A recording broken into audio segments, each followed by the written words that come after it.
selamat datang di Pikot Penguin Podcast. Saya Nabila. Saya Naya. Kami berdua akan mewawancarai Mas Nova sebagai owner dari WO Atmoco Operation.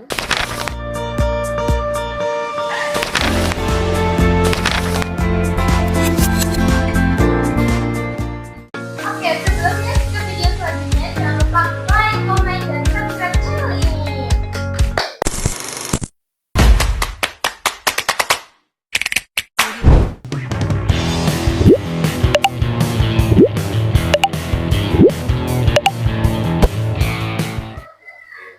Oke, semuanya kita kali ini akan mewawancarai Mas Tova. Beliau ini seorang pengusaha sukses ya Mas ya, pengusaha sukses yang lagi sekarang ini datang ke PT Penguin Indologistik. Nah, bagaimana kabarnya Mas Tova? Alhamdulillahirabbil alamin. Halo, salam jumpa dengan saya Tova. Hari ini saya berada di podcast Penguin Indologistik. Ya, alhamdulillah baik Mbak. Saya hadir di sini juga tadi sudah dikoleng-koleng, kemudian alhamdulillah ada jadwal, kemudian saya ACC dan lanjut saya langsung datang. Langsung cus ke sini. Ya, langsung cus seperti itu. Oke, ayo, monggo saya mau saya sendiri. Alhamdulillah, iya lama nggak jumpa ya. Ya, monggo mau ditanya apa saya ke sini. Mau ditanya ini Mas, pertama kali Mas Tova tertarik gitu di dalam dunia bisnis ini tuh apa yang membuat tertarik? Ya, baik. Sebenarnya bagi yang belum kenal saya, di sini bisnis yang saya geluti itu yang awalnya itu dari fashion design terlebih dahulu, karena saya bersekolah dulu itu D3-nya itu di desain produk Politeknik ATK Yogyakarta, kemudian saya transfer ke S1 Pendidikan Seni Rupa. Nah, jadi di situ malah saya itu tidak terjun ke dunia pendidikan, tetapi saya mencari rezekinya itu di dunia fashion design. Kemudian setelah sukses ya alhamdulillah sukses itu ya. Sekarang merambah ke dunia WO, wedding organizer, kemudian ke dunia dekorasi. Ya. Apa yang membuat Mas Tova tuh terinspirasi? Iya, terinspirasi. Bisa masuk ke dunia ini. Iya. Yang desain dulu apa yang mananya? Iya, yang desain ya. Kalau yang desain memang saya itu terlahir dari keluarga yang akrab dengan seni. Nah, setelah dari SD, kemudian SMP, ini masih ibaratnya masih belum lotek. Nah, ya setelah saya SMA saya di SMA 2 Ngawi. Nah, di situ ada ekstrakurikuler namanya itu TIFA. TIFA itu memang lucu lagi di dunia jurnalistik. Nah, tapi di situ saya bertemu dengan teman-teman yang luar biasa mensupport saya, kemudian kreatif semua. Nah, di situ muncullah Masya Allah, berapa tadi? Oh, saya kira ada petir ya. Ternyata cahaya dari surga telah menyinari kita semua. Hebat ya studionya ini ya. Tepuk tangan buat PT yang juga promosi. Ya. Nah, lewat di dunia TIFA jurnalistik itu muncullah lomba, namanya lomba Newspaper Fashion Show yang diadakan saat itu dari Radar Madiun. Nah, di situ lombanya lomba mading, tetapi juga ada Newspaper Fashion Show-nya, membuat baju dari koran. Nah, disitulah dunia fashion saya bekerja, tentunya dibantu dengan tim TIFA. Nama majalah SMA 2 itu namanya TIFA. Nah, merangkai menjadi sebuah gaun dan alhamdulillahnya juara 1 di situ. Ya, terima kasih. Nah, sejak juara 1 itu kemudian event-event SMA 2 itu tuh banyak melibatkan seni di dalamnya. Salah satunya dulu itu ada kayak baksos di Jogorogo gitu ya. Nanti ada penampilan ketoprak atau penampilan teater. Nah, di situ saya juga sebagai orang yang mempunyai nilai lebih di situ ya, akhirnya bersama teman-teman kita latihan, kita ini itu. Nah, di situ mulailah bisa make up sendiri, bisa mix match baju sendiri karena memang dananya terbatas. Akhirnya kita selaku tim teaternya itu bagaimana bisa kita looknya itu ayo wes duwe piro gaya-gaya dewe dan dewe mau jadi terpacu gitu loh ya, jiwa seni saya, jiwa desainer saya itu terpacu ketika SMA seperti itu. Lanjut di kuliah, nah kuliahnya masuk ke desain produk. Di situ saya ini sekaligus ke itu ya, pengalaman hidup ya. Iya. Setelah di Jogja, saya bertemu dengan namanya Ibu Lia Mustafa. Mungkin Ibu nonton ya Bu. Saya terima kasih pada Ibu Lia Mustafa karena beliau ini membuka pintu gerbang ke dunia fashion Yogyakarta. Dan di sana itu ada event namanya Jogja Fashion Week dan kurang lebih saya 4 sampai 5 tahun di situ. Saya menjadi bagian dari event besar situ. Nah, di situ mulailah ketemu desainer senior, tahu bagaimana mengorganisir event pagelaran besar yang levelnya itu sudah nasional bahkan internasional seperti itu kalau di dunia fashionnya. Mau lanjut? Iya. Lanjut ya. Nah, lanjut di dunia ini corona dulu. Nah, corona itu adalah titik balik saya, ibaratnya niat saya dulu itu mau lanjut S2, cita-citanya itu jadi dosen, tetapi kok corona, nah pulanglah saya ke Ngawi. Di Ngawi nggak tahu mau ngapain karena corona nggak bisa apa-apa. Tiba-tiba klien baju atau pengantin bilang yang notabene mereka itu adik kelas saya. Ya, adik kelas saya namanya Novita Limbo ya. Kalau Novita masih inget nih, pokoknya ibu gede ya. Saya alhamdulillah jadi dokter. Iya, alhamdulillah. Mbak Novita tuh merasa, Mas Mbak sekalian diurusi gitu loh, karena ini masa-masa apa kemarin dulu itu kan nggak bisa kemana-mana ya, nyari apa-apa susah ya, PPKM ya. Nah, kalau pelajar namanya PPKN aku dulu. Nah, setelah aku pikir-pikir loh, apa aku mau buka WO sekalian sebenarnya. Nah, ya sudah saya menerima job WO, kemudian saya bantu untuk mengurusnya dan membuat acara wedding pada masa corona itu. Nah, berlanjut sampai ya sampai sekarang. Ya, terus lanjut ketika WO sudah jalan masuk ke dunia dekorasi. Karena pada corona itu tidak ada dekorasi kecil, yang ada tuh big dekorasi, wedding besar yang 6 meter, 8 meter, dan seterusnya. Nah, saya mulai berpikir gitu, oh di Ngawi kok rasanya kok kurang nih dekorasi modern yang sifatnya simple backdrop saja. Nah, saya mulai di situ bikin untuk akad, untuk tunangan, dan alhamdulillah setelah corona bisa dekor gedung, dekor wedding besar yang saya tangani di Ngawi. Seperti itu kisah hidup saya di dunia desainer, di dunia dekorasi dan wedding. Oke. Mas Tova, ini kan Mas buka BO, terus itu dekor, terus sama desainer ya. Nah, Mas Tova menangani klien yang permintaannya banyak gitu gimana Mas? Ya, yang cerewet ya. Ya, oke. Teruntuk klien-klien yang cerewet ya. Anda itu ada harganya ya. Kalau klien yang manut itu harganya standar ya, segitu saja. Tetapi kalau Anda yang cerewet, otomatis harganya saya naikkan, ya kan? Kalau mau alhamdulillah, kalau enggak ya sudah, ya kan? Karena itu jasa melayani kecerewetan Anda, ya. Jasa mengikuti kemauan Anda yang banyak. Banyak pelin-pelannya. Banyak requestnya nggak apa-apa selagi patut gitu loh. Tapi kalau pelin-pelan yang awalnya A jadi A, B, C, D gitu, ya kita tetap menservis dan harganya saya naikkan gitu. Untuk menghadapnya seperti itu. Supaya apa? Supaya mereka tidak cerewet lagi. Itu trik saya menghadapi klien-klien yang banyak maunya gitu. Tapi saya jarang sekali mendapat klien seperti itu, Mbak. Karena pada dasarnya klien saya itu rata-rata sudah manut. Iya, sudah percaya terhadap saya. Jadi ini ilmu ya. Apapun itu pekerjaan Anda, apapun itu kebiasaan Anda, yang pasti Anda tuh harus punya satu latar belakang yang baik, kemudian track record yang baik, kalau bisa ya pendidikannya yang baik. Karena klien itu tidak menilai dari karya, ya mungkin itu 70% melihat dari karya, tetapi yang banyak persennya ini, sisa-sisanya ini melihat dari siapa toh ownernya, siapa toh pemiliknya, senimannya siapa toh ini gitu.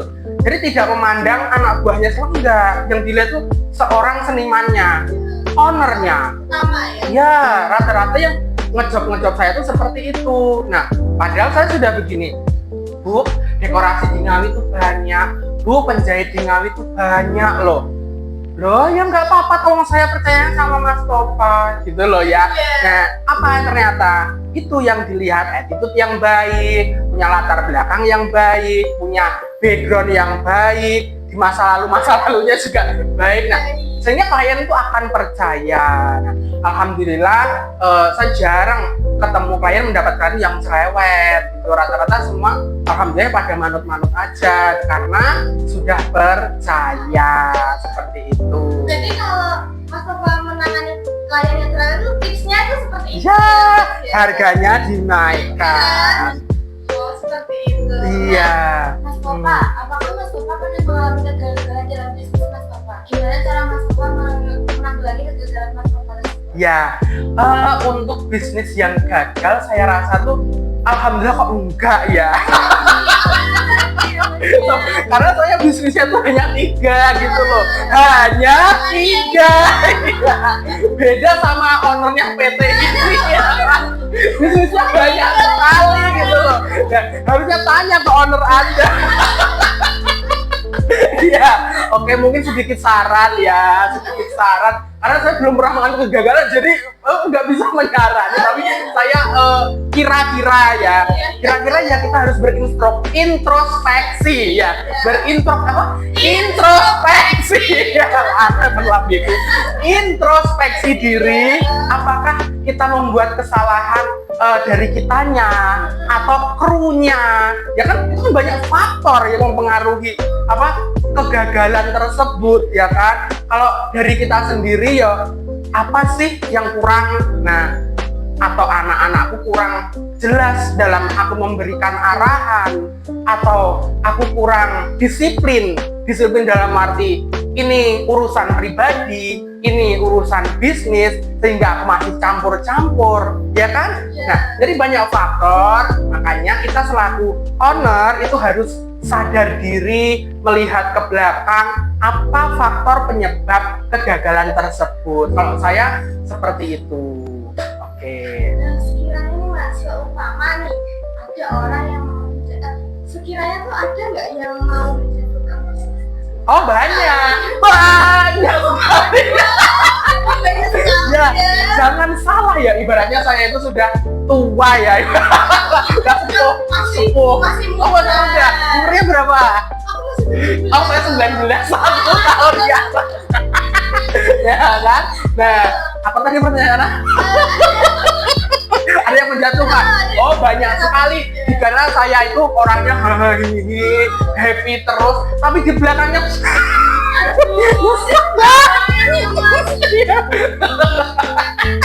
Karena apa? Karena di belakangnya itu ternyata banyak. Ibarat pohon semakin tinggi, anginnya semakin kencang. Seperti itu. Nah, contoh ya, ketika hadir di Kabupaten Ngawi, alhamdulillah saya itu kan dikenal dari desainer dulu. Jadi orang-orang tuh tahu saya tuh, oh Mas Tofa ini desainer kae loh. Oh, iya. Nah, ketika saya sudah masuk ke ranah WO, saya punya dekor, saya punya sesuatu yang baru, itu cepat menyebarnya tuh cepat sekali karena alhamdulillah ibaratnya saya sudah terkenal duluan gitu. Oh, ketika Mas Tofa punya sesuatu yang baru tuh diterimanya cepat.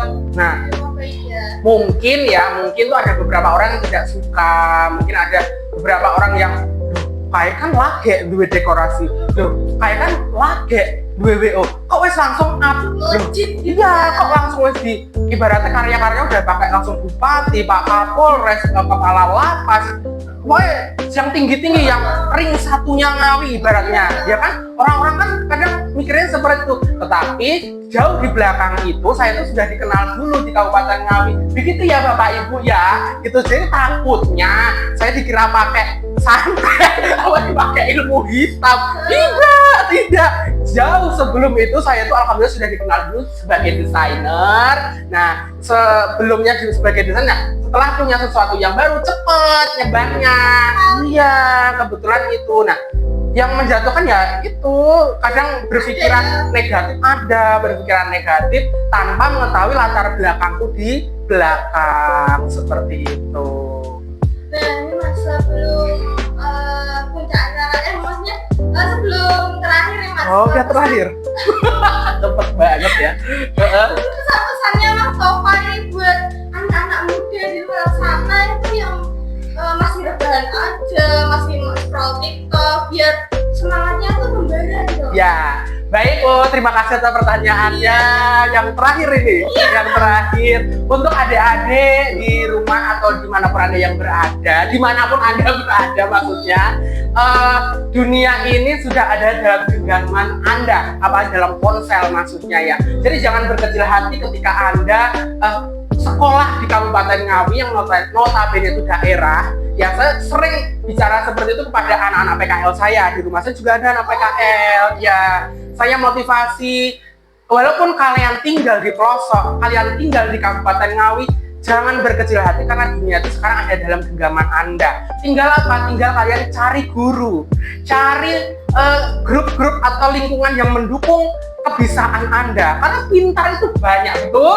Pintar itu banyak. Nah, ada yang pintar jualan, ada yang pintar bikin karya, ada yang pintar make up, ya tidak bisa disamaratakan. Nah, jadi minimal kalian kalau tidak kuliah, carilah kursus-kursus yang bisa menjadi jembatan kalian untuk mencapai cita-cita kalian. Itu kalau saran dari saya. Dan jangan salah loh ya, ketika saya hadir di Ngawi, alhamdulillah yang dulu saya bercita-cita masuk TV, malah yang stasiun TV-nya itu datang ke rumah saya. Nah, kan kita nggak tahu gitu loh. Walaupun jangan berkecil hati menjadi putra daerah, malahan daerah itu yang harus meminta kalian untuk mengharumkan namanya. Ya, jangan oh ya ampun aku seneng urip nang Ngawi, ora bakal iso apa-apa, men endi-endi angel. Jangan salah, sekarang sudah ada tol. Ya, kemana-mana gampang, ya toh. Nah, sekarang sudah ada fasilitas-fasilitas pendidikan lainnya. Ikut pelatihan-pelatihan, ya, belajar dari YouTube ada. Semuanya bisa dalam satu genggaman. Seperti itu, ya. Ada lagi? Ada. Ya ada. Boleh. Ada. Tipsnya untuk anak-anak muda biar bisa jadi seperti Mas Tova, pengusaha yang besar ini dalam usia muda loh Mas. Ya, alhamdulillah masih muda ya. 19 tahun ya. Ya, tadi itu ketika kalian sudah memiliki passion, ya, fokuslah ke passion kalian. Kalau kalian tuh passionnya sudah dandan, ya jangan masuk ke otomotif, udah melempang jalannya, sudah nggak ketemu ini ya antara bumi dan langit ya kan ya. Jadi masuklah ke passion kalian ya, ngomong meneng ya. Ketika mbaknya ini suka dandan, ya mbaknya suka pemasaran, ya toh. Kalau misalkan kalian sudah senang dengan hal-hal tersebut, ya cari ilmunya, cari gurunya, cari seseorang yang bisa membawa Anda menuju ke dunia tersebut. Kayak saya di Jogja ketemu Ibu Lia Mustafa seperti itu. Nah, itu akan cepet. Jadi bukan hanya berjalan, tapi bahkan bisa berlari. Karena itu kalian tuh sudah punya basic, sudah punya niat, sudah punya kemauan gitu loh. Oh, aku isone iki. Oh, ternyata dunia aku ini. Ya kalian akan berlari dan cepat itu nanti. Jadi pesannya ya itu tadi. Pokoknya ya belajar sesuai passion, terus temukan guru-guru yang bisa membawa kalian menuju ke dunia tersebut. Ya. Mana ini? Benar, ya itu pesan dari saya. Lanjut lagi. Terus nih Mas, oh nambah lagi? iya boleh ya? Boleh. Ini berapa SKS loh ini? Ya, saya biasanya ngajar loh. Mas, Iya. biasanya ngajar Ya, saya alhamdulillah dulu tuh alumni asisten dosen Politeknik ATK Yogyakarta. Kemudian saya alhamdulillah di Ngawi juga diundang ke berbagai seminar, ke pelatihan kerja, ke kursus-kursus online seperti itu. Jadi walaupun saya sudah tidak di kampus, saya juga mengajar tapi lewat sosial media. Kemudian di rumah ada kelas-kelas seperti itu. Di rumah Mas Tova kan katanya tadi ada anak magang. Nah, itu dari mana? Ya, ada kebetulan tahun ini itu dari SMK 2 Ngawi, Kandangan. Ya, kalau dulu-dulu tuh SMK Kaseman. Nah, mungkin di rolling ya. Ya, Gantian. Ya karena ilmu saya kan terbatas. Jadi kalau semuanya di rumah saya nggak cukup. Beda kayak yang PT ini sudah besar. Sekali magang bisa 20 lebih ya. Iya, 30 Oh, 30 hebat memang PT. Penguin Indo Logistik. Ayo tanya lagi. Di sana tuh ngapain aja Mas kalau udah tahu? Ya, kalau sampai mau tahu kegiatan anak magang di rumah saya, coba buka Instagram saya @imam_mustofa_sudarno. Kemudian di sini ada sorotannya, klik PKL ya di situ. Ya, di situ nanti dilihat. Di situ akan saya ajarkan bagaimana teknik pola, kemudian cara menjahit, kemudian memayet, sampai mengubah limbah menjadi pakaian yang layak pakai. Kemudian bukan hanya layak pakai, tetapi artwear ya. Kemudian bisa dijual seperti itu. Selain itu pada akhir seasonnya ada fashion show juga. Ya. Maksudnya gimana Mas? Fashion show-nya bisa kita wujudkan pemotretan. Kalau alhamdulillah dulu fashion show pakai model. Oh, berarti Iya. fashion show. Ya, Ya. fashion show pakai model ya bisa merasakan euforianya seperti itu. Dan Mas Tova ini pernah kan saya lihat Instagramnya pernah diundang sama Bapak Oni ya. Ya, Fashion show yang ada di Jakarta. di Jakarta Ya. benar. Ya, alhamdulillahirrahmanirrahim di Ngawi itu ada beberapa desainer. Namun yang di Indonesia Fashion Week itu ada saya, yang di panggung utama itu ada saya sama Mbak Riana. Ya kebetulan Mbak Riana di busana pesta dan saya ada di busana casual atau lebih office style kemarin itu dengan mengusung batik Ngawi itu sendiri. Jadi alhamdulillah saya ucapkan terima kasih kepada Bapak dan Ibu Bupati Ngawi yang telah memfasilitasi mengajak saya. Nah, sopo ngerti ya toh dengan saya hadir di Jakarta orderan makin banyak ya toh. Ya, jangan lupa batik Ngawi juga dikenal ya, bukan hanya oh iya bagus tapi harus beli beli ya kan. Nah, ya kalau ngomong sekedar wah bagus ya, wah api ya, jangan hanya sekedar itu tapi wajib membeli. Karena harganya mungkin terjangkau. Ya terjangkau, ada levelnya ya sesuai kemampuan aja. Ya itu tujuannya kemarin kita fashion show di Indonesia Fashion Week, mengenalkan batik Ngawi ke kancah nasional gitu. Nah, Mas Tova gimana nih cara kita supaya bisa tetap tekun satu usaha agar bisa sukses sampai sekarang? Iya, alhamdulillahnya saya tuh orangnya tidak konsisten sebenarnya. Kalau rata-rata pembicara atau seseorang itu biasanya kata-kata itu kalau punya usaha, punya bisnis itu harus konsisten. Tetapi kalau saya sendiri itu tidak konsisten, dibuktikan ada beberapa bisnis yang saya geluti ya. Nah, owner kalian itu juga nggak konsisten. Bisnisnya banyak itu. Nah, tapi kalau saya berpikirnya begini, sebuah talenta atau gift yang diberikan oleh Tuhan yang Maha Esa, kalau tidak dimaksimalkan itu mubadir, ya kan? Ya, kita hidup di dunia aja sementara, ya masa hanya satu saja, rugi bos, ya kan? Nah, saya pikir gini, oh saya punya talenta di dunia desain, saya punya talenta di dekorasi, mengelola sebuah event, saya bikin WO. Nah, jadi apa yang Tuhan berikan ke saya, kenapa tidak saya maksimalkan seperti itu ya? Kita benar akan susah menjalani ketiga bisnis itu, apalagi owner Anda juga pasti seperti itu. Nah, tetapi kita selaku owner itu sudah punya strategi khusus bagaimana bisnis yang lebih dari satu ini bisa berjalan beriringan seperti itu. Nah, pokoknya caranya waktu iso mlaku bareng, karyawannya tetap bekerja, tetap punya penghasilan ya, tidak mematikan dari satu bisnis yang lain. Jadi caranya iso laku bareng. Ya. Mas Nova ini kan seorang desainer nih. Ya, apa aja boleh, nggak desain itu tukang dekor. WO juga kan. Iya. Terus bisa kalau ada orang nih pengen hubungi Mas Nova ini, ada tokonya tersendiri, offline store-nya ada nggak? Nah, lucunya saya tuh beda dengan yang lain.